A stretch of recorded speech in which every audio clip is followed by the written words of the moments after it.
Bueno, shalom, shalom, Lailato, que la paz del Eterno esté con todos ustedes. Primero dándole gracias al Eterno por habernos permitido tener vida, por habernos permitido reunirnos en esta noche. Sabemos que todo está en las manos del Todopoderoso y por su misericordia, todos hoy estamos aquí reunidos porque el Eterno lo ha permitido. Y estamos reunidos para aprender más de Él, para acercarnos, para entender más esas palabras que el Eterno nos dejó como pistas para poder, si bien es para santificarnos algunas, otras, como el día de hoy, para tener en cuenta en qué tiempos nosotros estamos. En esta noche nosotros vamos a hablar un poco acerca de lo que es la mujer del Apocalipsis, específicamente de el capítulo 12. Voy a compartirle una postura poco usual o conocida acerca de la identidad de la mujer, también del temible dragón y la bestia que aparece en Apocalipsis o el libro de Revelaciones. Advierto, este es un tema que no es apto para niños. ¿Es la mujer la Virgen María, como lo afirma la doctrina católica? ¿Es la iglesia, como lo afirma el cristianismo? ¿Cuál es su rol? Abra su entendimiento para que pueda ver lo que se esconde detrás de las escrituras, lo que sucede cuando el agua se convierte en vino. Bebamos juntos de la sabiduría divina para intentar decodificar estos misterios bíblicos. Vamos a utilizar las escrituras mismas, me refiero al Antiguo Testamento, conocida en hebreo como la Tanakh, para que nos sirva de diccionario. Y le propongo que vayamos un poco más allá de la literalidad del texto. Es importante saber que el libro de Revelaciones es un compendio de imágenes alegóricas que expresan realidades espirituales y que a su vez impactan o se ven materializadas en el mundo físico en el cual vivimos. Muchos desconocen e ignoran estas realidades por el simple hecho de desconectarlas de su contexto hebreo original. Así que esta noche me voy a valer del antiguo método hermenéutico de la exégesis bíblica llamado por los sabios antiguos como el Pardes. El Pardes es un acróstico de 4 palabras sin el cual sería imposible entender las profundidades de las revelaciones. En el Pardes, el primer nivel es el Peshat, que se refiere a la literalidad del texto, al mensaje directo, explícito. El segundo nivel es el Remes, que alude a las insinuaciones del pasaje, de donde extraemos enseñanzas que no pueden concluirse de la literalidad del texto. El tercero es el Drash, que alude a la búsqueda de textos que se encuentran aparentemente desconectados, pero que logran correlacionarse para encontrar una idea mucho más profunda. Este es el mundo de las alegorías y de los símbolos. Por último, el cuarto nivel es el nivel Sod, que alude a lo oculto, a lo codificado, al misterio que como una cerradura aguarda para ser abierta por medio de la llave de la revelación que viene directamente del trono del esplendor. Este es el nivel de lo incomprensible para niños espirituales. El nivel de lo incomprensible para los que todavía viven en la carne, como dice Raúl Shaul, que a propósito alude en su carta a los de Corinto, a ese nivel Sod. Entendemos cuando Raúl Shaul dice, más sabiduría de Hashem es en misterio la sabiduría oculta, la cual Hashem predestinó antes de los siglos para nuestra gloria, la que ninguno de los príncipes de este siglo conoció, porque si la hubieran conocido no hubieran ejecutado al Adón. Eso está en Primera de Corintios capítulo 2, versículo 7. Es por medio de estos dos últimos niveles, el nivel Drash y el nivel Sod, que el libro de revelaciones debe ser abordado. Tenga en cuenta que revelaciones no tiene un orden cronológico, aunque muchos se esfuercen por hilar el libro cronológicamente. Como quizás si de una novela se tratara, no se lo puede hacer. Al hacerlo quedan vacíos en el tiempo que resultan ser rellenados con conjeturas y especulaciones. Y es natural, dado que el pensamiento grecorromano, que muchos aún poseen, es lineal, es secuencial, cuando el pensamiento hebreo es circular, quizás como un espiral ascendente. Por otra parte, este fascinante libro no condensa la revelación de Juan. Muchos se esfuerzan por entender la mente de Juan para interpretar sus palabras, pues sepa hoy que las palabras registradas en el libro no son suyas. Así que resulta improductivo intentar entender a Juan para entender el libro, pues Juan es únicamente el lápiz, la pluma, él es el vehículo, el escriba que sirvió para verter la revelación. El mismo texto nos dice quién es el autor de la revelación. Apocalipsis 1:1 dice, la revelación de Yeshua, el Mashiach, que el Creador le dio, para mostrar a sus siervos las cosas que deben suceder pronto. Sin embargo, es cierto que debemos entender el contexto histórico, político, social, económico, incluso lingüístico de la época en la que la revelación es entregada, porque parte de ella está dada utilizando como recurso físico el presente de Juan, el contexto que lo rodea.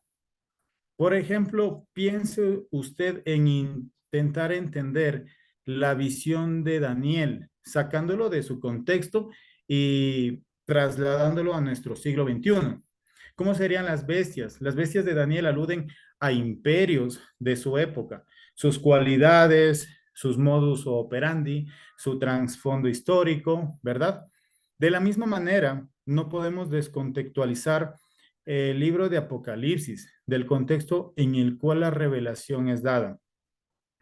Bien, vamos a entrar en materia. Vamos a ver el libro de Revelaciones, Jasón o Apocalipsis, capítulo 12, versículo 1. Y comencemos a introducirnos en el texto. Dice así, y una gran señal apareció en el cielo, una mujer vestida del sol, con la luna debajo de sus pies y una corona de 12 estrellas sobre su cabeza. Como le dije, nuestra fuente de interpretación debe ser la escritura misma. Aquí no se trata de qué cree o qué le parece a usted o a mí. La revelación del Mashiach está codificada y el código se halla encriptado entre las palabras mismas. Así que vamos a subir a un nivel Drash para encontrar los textos que se correlacionen en este primer verso. Tenga en mente que Revelaciones o Apocalipsis esconde símbolos y es nuestro deber descifrarlos. Vamos a ir. En Bereshit, en Génesis capítulo 37:9, Joseph tiene un sueño especial, ¿recuerdan? ¿Qué dice así? Génesis 37:9. Soñó aún otro sueño y lo contó a sus hermanos diciendo, he aquí, he soñado aún otro sueño y he aquí el sol y la luna y 11 estrellas se inclinaban ante mí. Muchos le atribuyen al libro de Génesis un contexto netamente histórico. Seguramente usted no es uno de ellos. Usted y yo sabemos que el libro de Génesis está también codificado en altos niveles de interpretación. Los libros de Moshe esconden un profundo nivel profético que incluso nos alcanzan hasta nuestros días y aún van más allá, hasta el mundo por venir. Con esto en mente, el sueño de Joseph está vigente y totalmente correlacionado con la revelación que Yeshua nos quiere mostrar. Entonces, el sol es el patriarca Jacob, la luna es la matriarca Rachel y las 12 estrellas, bueno, Joseph ve 11 estrellas, ¿verdad? Pero él también es hijo, así que él también es una estrella, para un total de 12 estrellas. Se refiere a las 12 tribus que conforman los hijos de Jacob. En conjunto simbolizan a Israel como pueblo que es visto a lo largo de las escrituras como una mujer, la esposa eterna que el Creador tomó para sí en el monte Sinaí.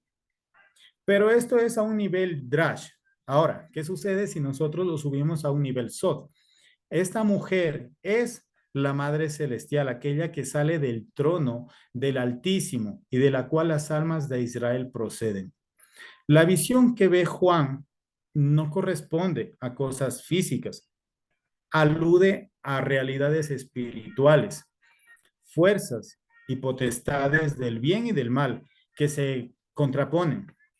Eso es lo que se le está compartiendo a Juan. Él ve la fuerza espiritual del mismo texto en Revelaciones, que describe incluso en Revelaciones capítulo 21, 2, como la ciudad santa. Voy a leer Apocalipsis 21, 2. Dice, y yo, Juan, vi la santa ciudad, la nueva Jerusalén, descender del cielo de Dios, dispuesta como una esposa ataviada para su marido.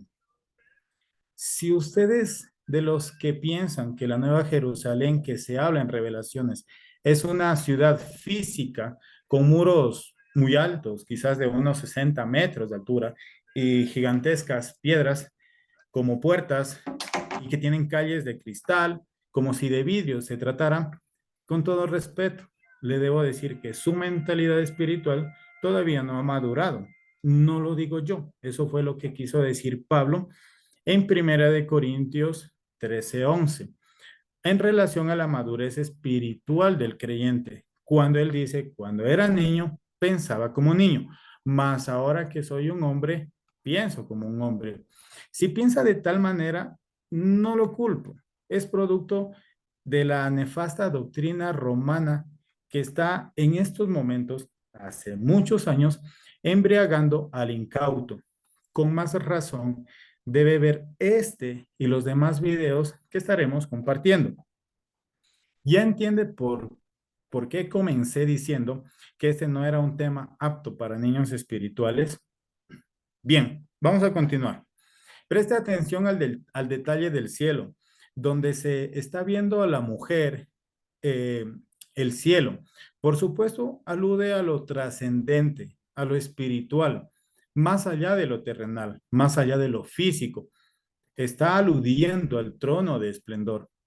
En hebreo se dice el Kiseh Hakabot. La visión va a aludir a una guerra entre las fuerzas espirituales de la luz que gobiernan sobre la mujer y que a su vez son la mujer misma, contra las potencias espirituales de las tinieblas que gobiernan sobre el dragón y que a su vez son el dragón mismo. Ya lo entenderemos. Versículo 2 dice, estaba encinta, habla de la mujer, estaba encinta y gritaba, estando de parto y con dolores de alumbramiento. En este verso, la mujer está embarazada. En el profeta Isaías, capítulo 66, 7 y 8, leemos así. Antes que estuviera de parto, ella dio a luz. Antes que le vinieran los dolores, dio a luz un niño. ¿Quién ha oído cosa semejante? ¿Quién ha visto tales cosas? Es dado a luz un país en un solo día, nace una nación toda de una vez, pues Sión apenas estuvo de parto, dio a luz a sus hijos. Esta es una conocida profecía que visto desde el nivel Peshat, o sea, desde el nivel literal, alude al pueblo de Israel que es recogido del exilio y reunido como una nación nuevamente. Profecía que, por cierto, se cumplió el 14 de mayo de 1948, cuando en un solo día nació el Estado de Israel moderno. Claro, esto sucedió por medio de una tensa votación. 33 de las 56 naciones suscritas a la ONU dieron cumplimiento a la profecía con su voto a favor de Israel. Pero si vemos el texto desde niveles más arriba, la mujer simboliza a la Jerusalén celestial. Recuerde la premisa: el mundo físico es impactado por lo que primero pasa en las esferas espirituales, esferas que son ínfimamente más grandes y más complejas que nuestro mundo físico. Los sabios antiguos ponen el mundo terrenal como el cuarto nivel más abajo, por debajo de tres mundos más altos. Existen tres mundos superiores arriba de este mundo que nosotros vivimos. Esto yo no me lo estoy inventando.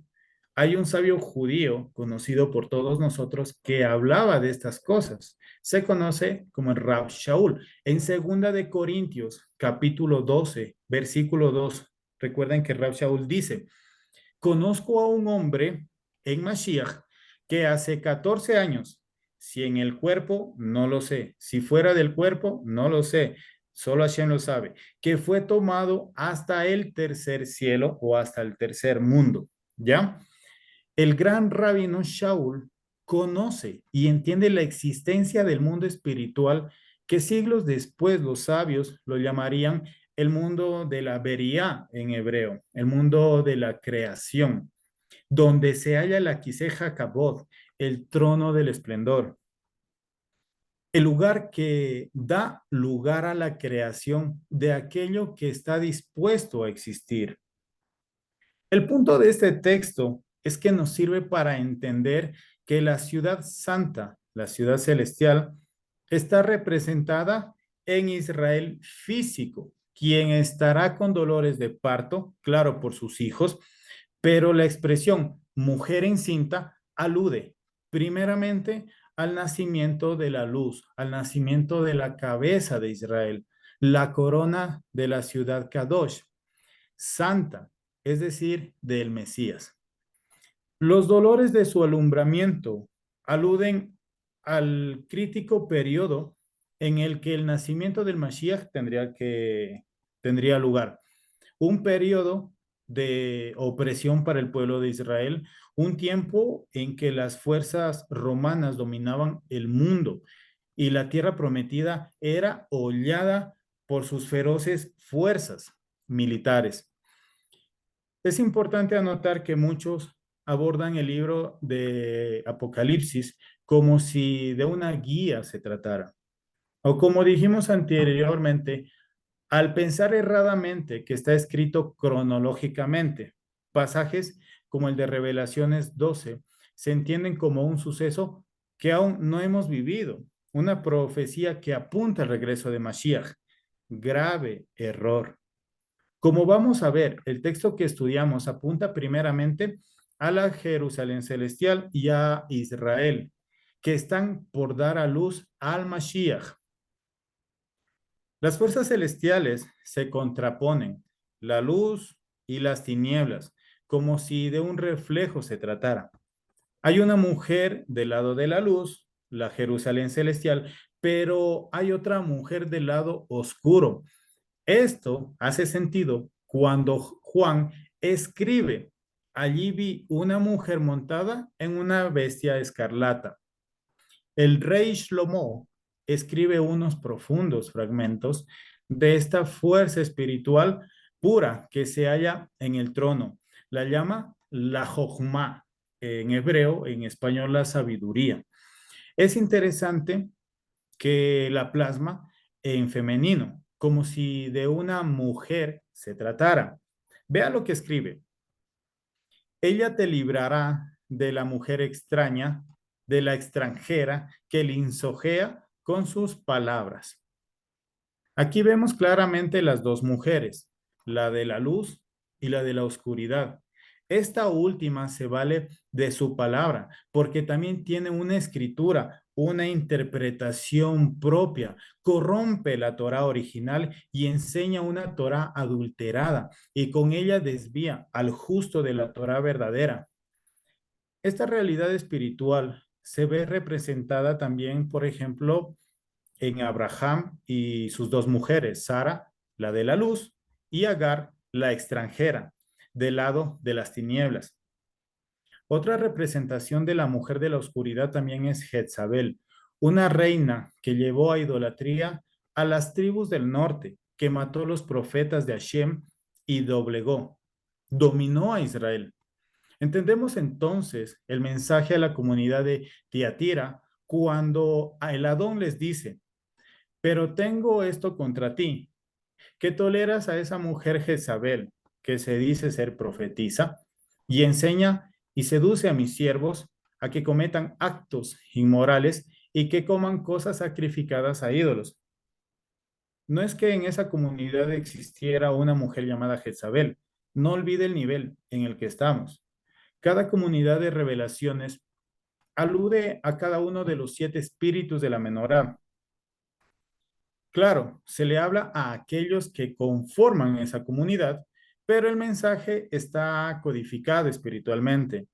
Se le advierte a esta comunidad que se está dejando seducir por lo que Jezabel representaba, la mujer en sentido figurado Babilonia, en la realidad histórica del año 90 era Roma. La mujer vestida de rojo, que habla como cordero, pero que en realidad es dragón, es la que está creando una nueva religión y con el vino de su doctrina hace fornicar, adulterar a Israel.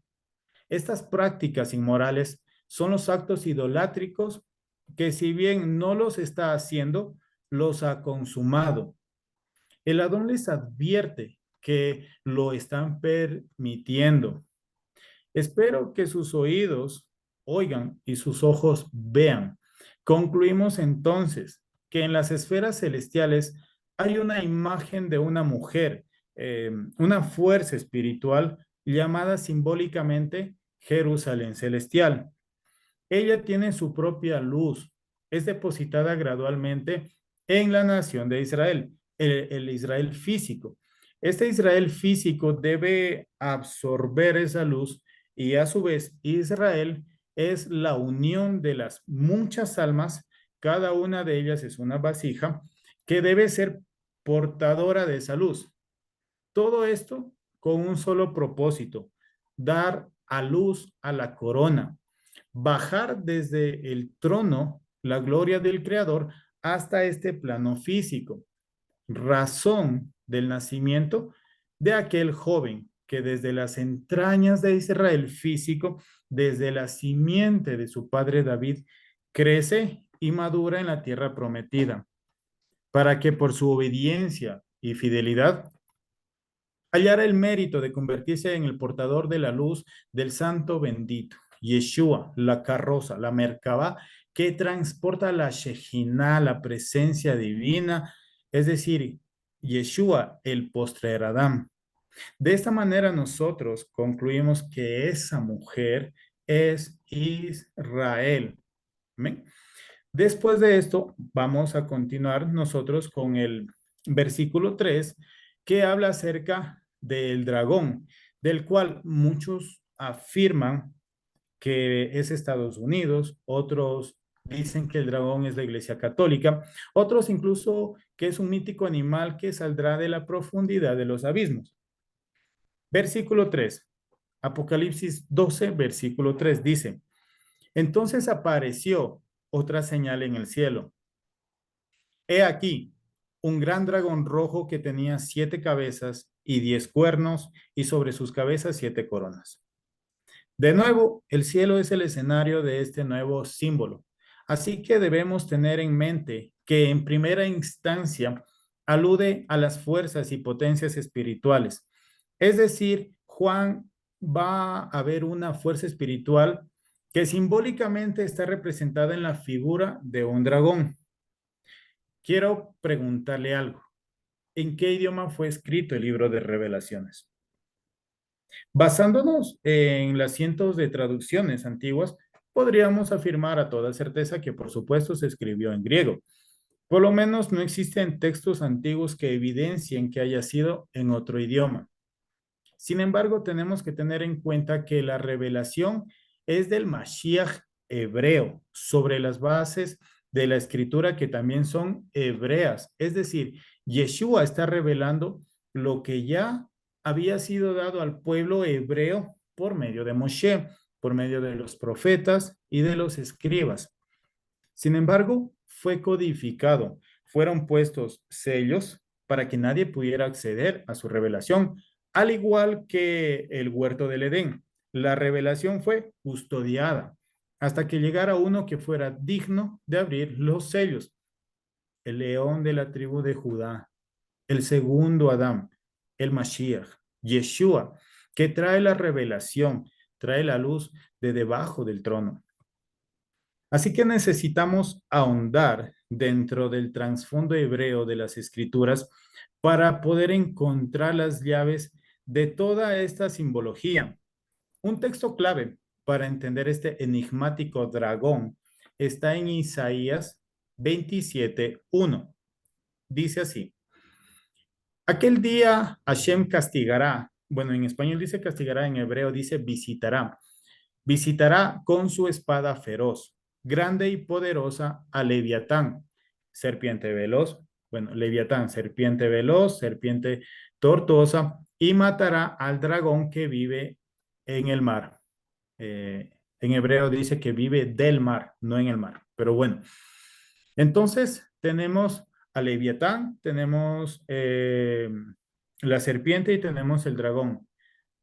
La mente helenística, grecorromana, griega y contaminada, de inmediato se hará la imagen de un monstruo que vive en las profundidades de algún océano profundo, de una serpiente espantosa que quién sabe en qué desierto se esconderá, o quizás de un mítico dragón chino que escupe literalmente fuego de su boca. Cuidado, recuerde la premisa. Las revelaciones dadas a los profetas contienen símbolos.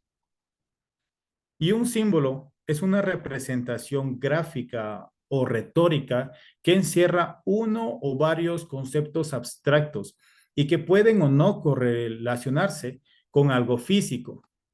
Así que saque de su cabeza la figura de gigantes, serpientes o dragones voladores y concéntrese en la realidad espiritual detrás de estos símbolos.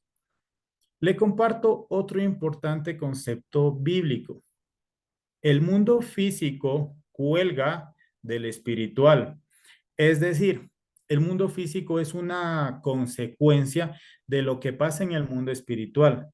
Y en el mundo espiritual no existen personajes de cuentos de hadas. Diferente es que esas realidades espirituales deben ser plasmadas en figuras retóricas y simbólicas tomadas de nuestro mundo físico para poderlas explicar y que nosotros las podamos entender. Entonces veamos desde el hebreo en el texto de Isaías las palabras detrás de Leviatán, de la serpiente y del dragón. Leviatán aparece varias veces en el libro de Job y una sola mención en los Salmos. Alude a un desconocido monstruo marino en los Salmos, que si bien puede que dicho monstruo exista realmente, lo llevan buscando miles de años. Lo relevante es que el texto de Isaías lo usa simbólicamente. ¿A qué alude? Vamos allá. Por otro lado, tenemos también nosotros la serpiente huidiza, la serpiente veloz. Serpiente en hebreo se dice Nahash, ¿ya? Que literalmente se traduce como serpiente o como culebra. Y aparece por primera vez en Bereshit 3, versículo 1, en el relato de la serpiente que sedujo a la mujer para que pecara. Fíjese que el texto de Isaías habla dos veces de Leviatán y de inmediato en ambas ocasiones lo relaciona con la serpiente huidiza y la serpiente tortuosa. Por último, Isaías 27:1 dice que matará al dragón que está en el mar.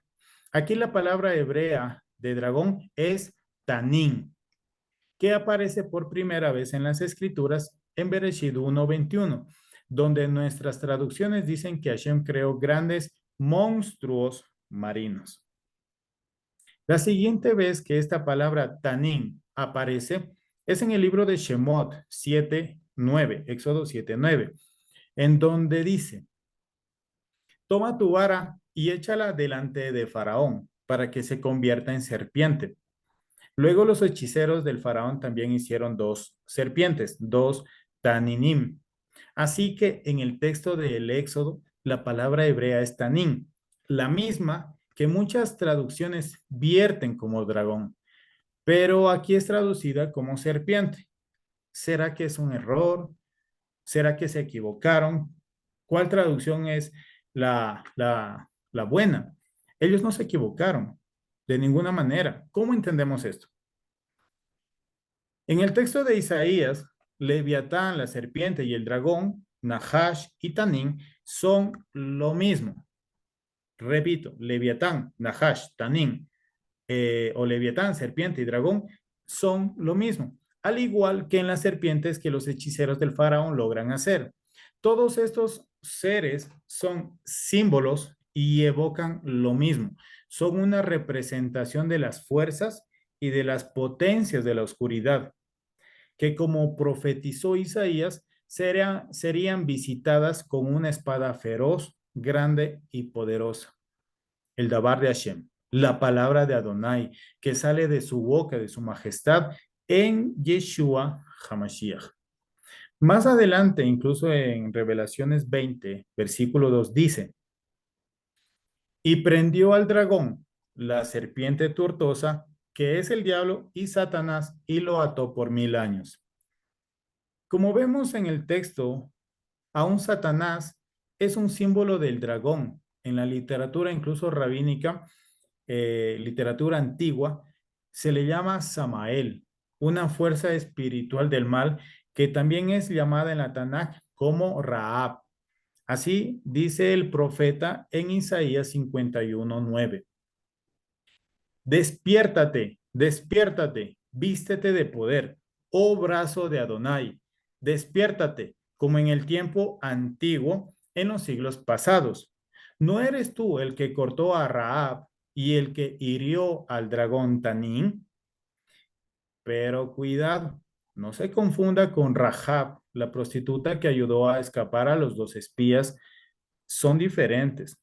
Rahab, en la literatura antigua, es una representación de las fuerzas oscuras. Su nombre en español puede significar tormenta, soberbio o jactancioso. Preste mucha atención a esta perla que le voy a compartir. En el libro de Job, capítulo 26:12, está escrito: él, o sea, de Adonai, el creador, agita el mar con su poder y con su entendimiento hiere la arrogancia suya. Ojo, Job está escrito en un nivel Sod. ¿Cómo es que el Eterno hiere al mar? ¿Por qué? ¿Qué hizo el mar para que el Eterno lo hiera? ¿Cómo es que el mar ahora resultó arrogante? No se refiere al mar físico, se refiere a un mar espiritual que alude a la habitación de las huestes celestiales, tanto de luz como de oscuridad. Y ahí dice que combina con entendimiento, hiere a quién.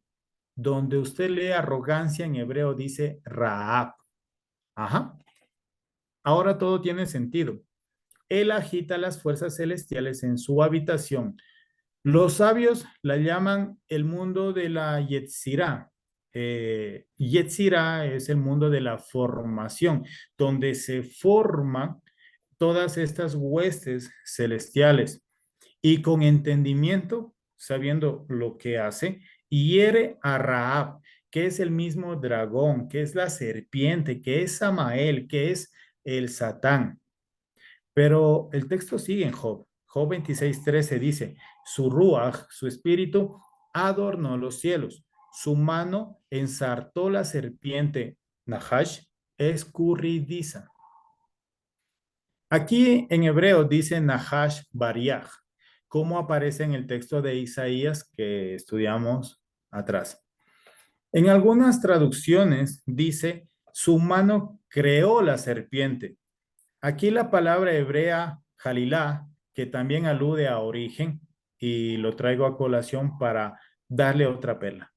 Un principio bíblico muy importante es que el mal fue creado por el Eterno, así como lo escuchan. No lo digo yo, lo dice la Tanakh.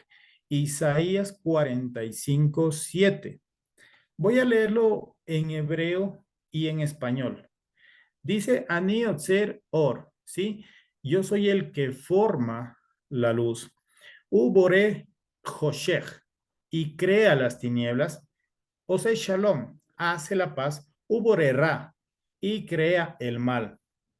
Repito, Ani Yotzer Or significa el que forma la luz. Ubore Hoshech, el que crea las tinieblas. Ose Shalom, hace la paz. Ubore Ra, y crea el mal. Ani Adonai Ose Kolele, yo soy Adonai el que hace todo esto. Hashem, según este versículo, él es el que crea el mal, ¿sí? Hashem no creó la luz, la transformó. Recordemos que Hashem, ya hablamos de este tema en el libro, en el video de la creación, él es luz, muy diferente de la luz que conocemos hoy, que tiene fotones y que alumbra, es una luz incognoscible. Timoteo habla acerca de esto, pero la luz la transforma, más sin embargo, él crea la oscuridad. ¿Se entiende? Así que la idea de un ser llamado el diablo que se rebeló contra el creador y que le dio un golpe de estado, que creó un ejército de demonios y que desea arrebatar el trono del Eterno y derrocarlo, imponer su propio reino, esa es una idea pagana que la doctrina romana acuñó como consecuencia de su pensamiento idólatra y helenista. Un pensamiento donde los dioses del Olimpo tienen forma y conciben semidioses cuando se acuestan con mujeres de este mundo. De ahí nosotros, en la mitología griega, conocemos a Zeus, que se acuesta con una mujer mortal, y tienen a Hércules. Toda esa mitología en el cristianismo se mezcla y empiezan a crear también un oponente que tenía Zeus, que era Diablos, y lo colocaron en las escrituras, ¿ya? Entonces, eso está fuera, muy lejos del pensamiento hebreo original. Nosotros, como lo hemos hablado, Satán es un siervo, es un malaj que el Eterno utiliza, no está fuera del dominio del Eterno, no es independiente, sino que él se somete al Eterno, ¿sí? Y que tienen ciertas funciones. Pero bueno, entendiendo esto, yo les dejo dos preguntas. Según lo que nosotros hemos leído, no dijo el Eterno que formó, que formó, no que creó la luz, él forma la luz. Anillo Tzeror, yo soy el que forma la luz. Y también dice que él creó las tinieblas. ¿No fue el Eterno quien creó las fuerzas positivas y negativas para que juntas estuvieran en el mundo, según la Biblia? Medite en esto. Lo que nosotros llamamos mal, el Eterno lo llama un propósito, es un medio, son fuerzas creadas en el primer día de la creación, pues el Eterno dijo haya luz y aún el sol no existía. Por lo que en el libro de Bereshit, en la creación, habla de estas fuerzas espirituales, que ya lo hablamos en el estudio de la creación. Búsquelo para que entienda este lenguaje. No fue el Eterno el que dijo, después de haber creado todo que era bueno. Con todo esto en mente, ahora usted podrá tener luz para entender este texto del profeta Ezequiel 29:3. Dice, habla y di, así ha dicho Adonai. He aquí, yo estoy contra ti, Faraón, rey de Egipto, El gran dragón, ahí en hebreo dice Hatanim Hagadol, el gran dragón, que yace en medio de sus ríos, el cual dijo, mío es el Nilo, pues yo lo hice. Ezequiel equipara al faraón con la serpiente antigua, con el dragón. ¿Por qué? El faraón encarna una fuerza espiritual de la oscuridad muy poderosa y recuerde, lo espiritual permea el mundo físico. En el mundo físico se representan realidades espirituales y le voy a dar otra perla. La serpiente, Nahash, en su gematría, es decir, la sumatoria de sus letras hebreas, suma 358. La misma gematría de la palabra Mashiach. ¿Por qué? Porque los mundos de la luz y los mundos de la oscuridad están contrapuestos. El uno emula al otro. Eh, Quiero explicarme mejor. ¿Qué les parece si nosotros nos imaginamos un paisaje en la noche, en la playa, donde el cielo, donde del cielo cuelga la importante luna llena, símbolo del Mashiach, ya que no da luz por sí misma, sino que refleja la luz del sol, sería del creador. En el horizonte, el cielo oscuro empata su límite con el gran mar. Los dos, el cielo y el mar, se funden en uno solo, casi sin poderse distinguir el uno del otro. Y en las aguas se proyecta el reflejo borroso de la luna. De esta manera es como se conciben las potestades celestiales, las de la luz que alumbra y la luz distorsionada, la luz de las tinieblas.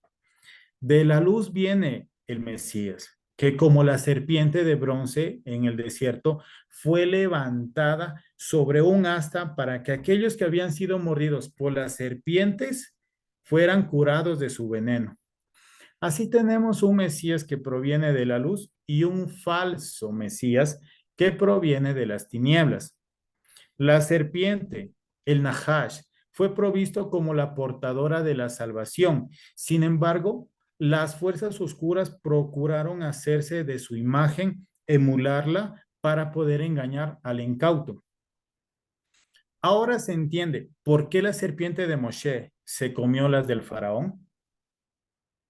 El Mashiach matará al dragón, la serpiente antigua, por el poder de su boca. Preste mucha atención a lo que le voy a decir. Nuestro Creador nos dejó pistas en los cielos, en nuestros cielos, los físicos, dijo el rey David. Salmos 91:1. Los cielos cuentan la majestad de Elohim. David se refiere a los astros celestes, las constelaciones y las estrellas. Así que valiéndonos de un software de astronomía, no de astrología, eso está prohibido, de astronomía, le voy a mostrar la mujer y el dragón representado en las constelaciones, lo que le dará sentido a la señal que los sabios del oriente vieron en los cielos, señal de que el Mesías, Yeshua, la luz, resplandecería en este mundo físico. Pero eso lo vamos a dejar para otro estudio, donde les mostraré, compartiremos la pantalla para que podamos ver todas estas señales, tanto de la mujer como la del dragón. Amén. Bueno, espero que haya sido de bendición, que me haya podido entender para entender todas estas maneras, estos símbolos, este dialecto que nosotros encontramos en las escrituras hebreas. Que la paz del Eterno esté con ustedes. Muchísimas bendiciones. Shalom Ubrahot.